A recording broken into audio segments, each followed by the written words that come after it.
So you want to be an entrepreneur, or you are an entrepreneur, you're self-employed, you work for yourself, or you want to, and you work full-time, you're trying to build up a side business and you've got kids at home. How do you balance, or how do you handle that? So as a dad and as a business guy, that is one of the areas that I struggle with in my personal life. And what I try to do, and I don't always do, is I try to put God, family, and business in that order.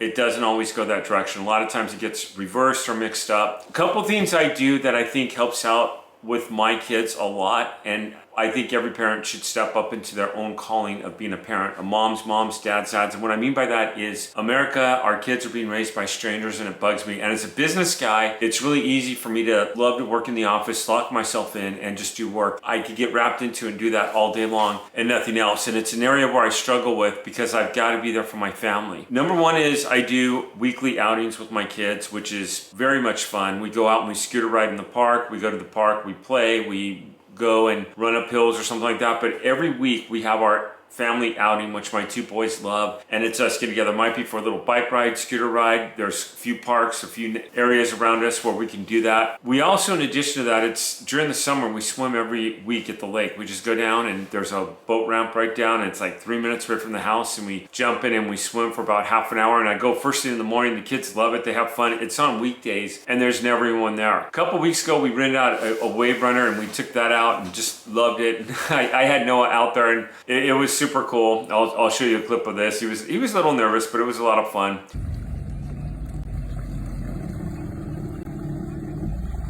Hi.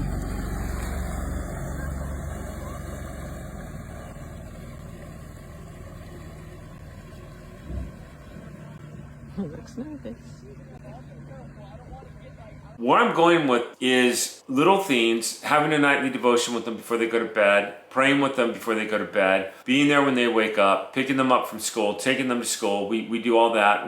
They're involved in a private school, very involved with their teachers, very involved with their learning. It's not the school's responsibility to teach my kids. It's my responsibility. It's the school's responsibility to work with me and get my kids to a certain grade level and maybe even beyond that. And that's what we try to do. We try to get our kids going beyond what they should be. And one of the areas I think we've gone wrong on, and I saw this a lot as a teacher, is people send their kids to school and they're like, okay, they're going to be all right. Well, I'd have class sizes of 42 kids, and a lot of them were not at grade level. There's no way I'm going to bring all my kids to grade level. I want my personal kids to be at grade level so that when they're hitting those classrooms and they're hitting those tough, they have an education to fall back on and they're used to learning. And I make learning a habit for them. Reading, my oldest just loves to read. He loves to go on and just sit down in the corner and read. A lot of times when I wake up, he'll be sitting there Indian style reading a book. We play a lot of chess. He loves that. He was a kid that was diagnosed with a learning disorder when he was younger, and he was in the spelling bee this last year. I'm like, nah, he doesn't have a learning disorder. I got him in the habit of learning. I'm talking about this video because a lot of you email me, because a lot of you know that I have kids and I have a family and will ask me questions. I've been blessed, man. It's a blessing from above. I'm grateful to God for the family that I have and the life that I live, and being able to be self-employed and work at home. It's very stressful because you've got to bring in money constantly. You've got to be able to pay the bills, and you have projects depending on what you want to do. And it's just, you've got to keep on working to be able to make ends meet. And that's where you want to do various investments and have various side hustles that you're working.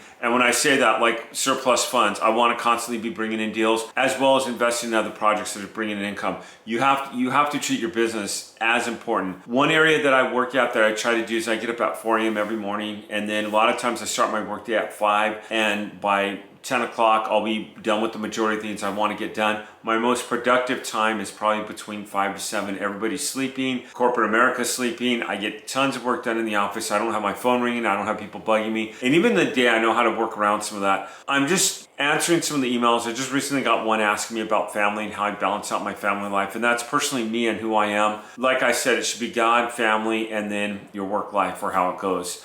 One other area, and I know I always say one more thing, when I was teaching full time and I was trying to work my business, I would sometimes go into work an hour early, and then I would work my business like during my lunch, other stuff like that. Like I'd find time to do it. Sometimes I'd leave school right away, and then what I'd do is I'd go down to Coffee Bean, I'd put on my headset, and I would just go ahead and work on the laptop and get work down there, and that was always productive. Hey everyone, I hope you have a great weekend. I hope this helps. Happy Friday, and I'll see everyone around. Thank you.